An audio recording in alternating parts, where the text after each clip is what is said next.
Assalamualaikum warahmatullahi wabarakatuh. Reca Buntung 99,4 FM Citra Radio Keluarga, radio nomor 1 asli Jogja. Selamat siang pemirsa yang ada di kawasan Kota Budaya Jogja maupun kota-kota sekitarnya, dan selamat siang untuk Anda pemirsa yang saat ini sedang menyimak Reca Buntung melalui streaming di www.recabuntungfm.com, jogjastreamers.com atau aplikasi Noise.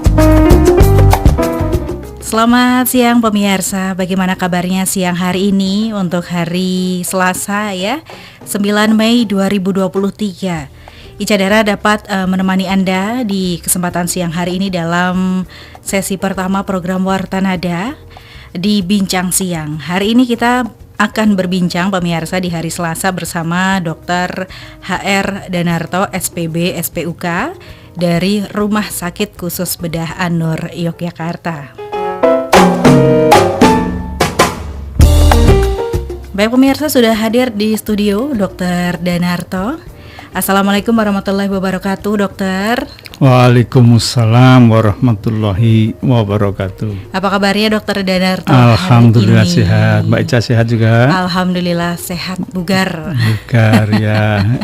Oke, pagi hari ini dokter, siang hari ini ya. Siang hari ini kita bertemu kembali setelah 2 minggu libur ya dok. Betul. Mohon maaf lahir dan batin untuk Dokter Danarto. Saya maafkan kalau ada salahnya. Iya, sama-sama ya dok ya.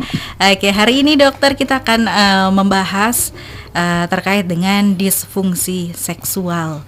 Ini salah satu hal yang kalau kita mendengar nama disfungsi seksual tuh kayak salah satu hal yang masih dianggap tabu ya dok ya sama masyarakat Indonesia khususnya, dimana kalau kita bahas tentang hal ini tuh seperti ini adalah hal yang remeh dan kayaknya nggak cocok buat diperbincangkan gitu. Padahal untuk pasangan suami istri tentunya disfungsi seksual ini bisa menjadi salah satu hal yang sangat-sangat penting ya dok ya untuk dikomunikasikan. Nah kali ini pemirsa kita akan bahas secara detail ya, secara dalam nih tentang disfungsi seksual. Sebelum kita ngobrol lebih jauh lagi, gimana kalau Dokter Danarto memberikan pengertian apa sih sebenarnya disfungsi seksual itu dok? Baik, terima kasih. Assalamualaikum warahmatullahi wabarakatuh. Persiapan yang saya hormati, perkenankan pada siang hari ini saya sedikit memberikan pencerahan tentang disfungsi seksual. Memang seperti yang disampaikan Mbak Ica tadi, seringkali orang itu ditahan ya. Kalau toh ada satu masalah dia tahan saja.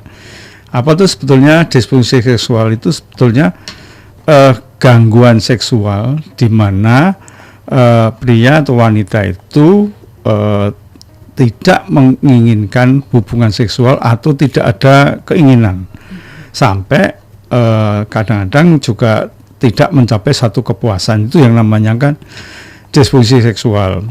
Nah ini memang menarik karena orang itu bicara itu kan kadang-kadang tabu sekali ya. Tapi kalau bicara sama dokter tentunya nggak tabu lah, karena ini penting sekali.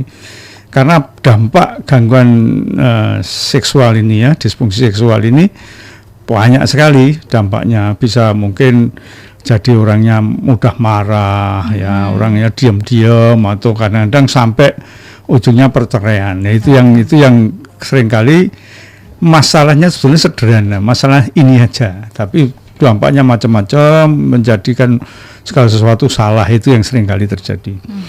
Nah, persiapan yang saya hormati, disfungsi seksual itu biasanya diderita yang paling banyak itu wanita justru. Wanita itu hampir 40%, kalau laki-laki ya sekitar 30-32%. Nah, kenapa? Karena wanita justru akan ditahan. Kalau itu ada gangguan seksual, ya dia diam aja biasanya. Kalau laki-laki, karena dia yang sering kali adalah disfungsi ereksi kan, yang terbanyak. Sehingga dia merasakan banget, stres banget kan, kenapa kok tidak bisa maksimal. Nah itu yang sering kali terjadi. Bersama yang saya hormati, apa toh yang sering dikeluhkan itu tidak ada gairah. Jadi tidak ada gairah seksual. Jadi dengan pasangannya tidak ada. Nah, ini survei yang terbaru di Indiana itu usia 21 sampai 80 bisa terjadi. Nah, bayangkan ini. Jadi pada wanita itu usia-usia itu kadang-kadang makanya saya tidak pengen berhubungan kok. Saya nggak ada tertarik sih, nggak ada kemauan. Nah, ini yang seringkali. Nah, apa tuh yang menyebabkan? Banyak sekali. Itu ada dua, bisa fisiknya, bisa psikisnya.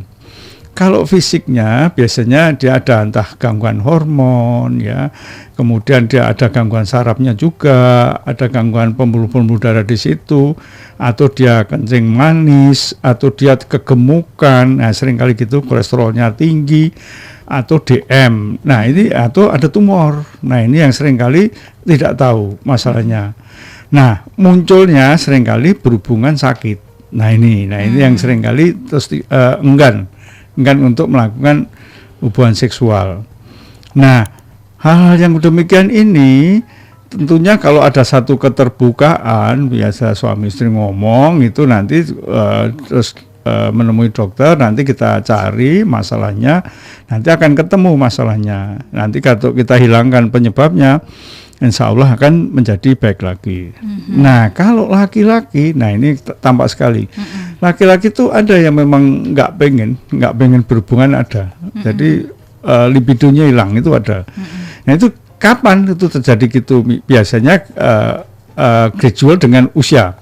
Makin usianya naik, ya kadang-kadang dia muncul sudah 50, 60, 70. Tapi kadang-kadang enggak juga. Usianya naik tapi tetap aja dia masih ada keinginan seksual itu ada. Nah, yang penyebab yang lain fisik itu misalnya hormonnya turun. Nah, hormonnya turun. Nah, kalau kadar testosteronnya turun itu bisa dicek di laboratorium, nanti kita berikan suplemen testosteron supaya nanti testosteronnya jadi normal kembali. Itu solusinya begitu. Nah, kemudian yang sering kali datang itu memang ada gangguan ejakulasi. Ada yang ejakulasi dini, ada yang malah terlambat. Jadi sudah berhubungan seksual mungkin istrinya sudah sampai buangan tapi kok nggak keluar-keluar. Nah ini seringkali ini namanya juga disfungsi seksual. Nah kemudian ada lagi memang orgasmenya nggak pernah. Jadi mungkin ditanya itu ada satu survei ya. Itu 1 dari 4 wanita itu ada loh yaitu yang berhubungan tidak orgasmes. Jadi palsu. Ya palsu. Jadi nggak jadi kadang-kadang dia pura-pura juga. Nah ini makanya kalau pasangannya tahu ini sebetulnya benar apa enggak sih. Nah itu harus mencari tahu apakah ini benar-benar orgasme apa enggak. Nah ini biasanya berhubungan dengan emosi ya, yang banyak itu psikologis atau trauma ya, stres atau mungkin kerjanya banyak wangi ya di rumah seharian dari bangun sampai tidur kerjaannya itu aja mungkin disalah-salahkan juga itu. Wah gini makanya nggak enak ya, itu dia stres tuh ya. Wanita itu stres. Nah itu menyebabkan dia ada gangguan itu dan dari seksual itu. Maka bersama yang saya hormati pada kesempatan hari ini monggo silakan ada satu masalah sampaikan aja nanti kita cari solusinya.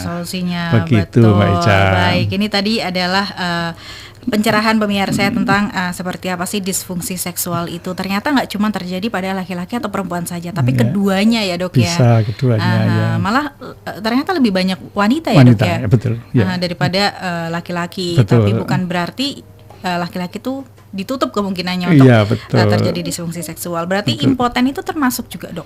Betul. Jadi disfungsi seksual pada laki-laki itu salah satu yaitu disfungsi ereksi ya, impoten itu. Kemudian ada ejakulasi dini, ya, ejakulasi terlambat. Terus dia memang rangsangan kayak apa dia nggak ngerasakan apa.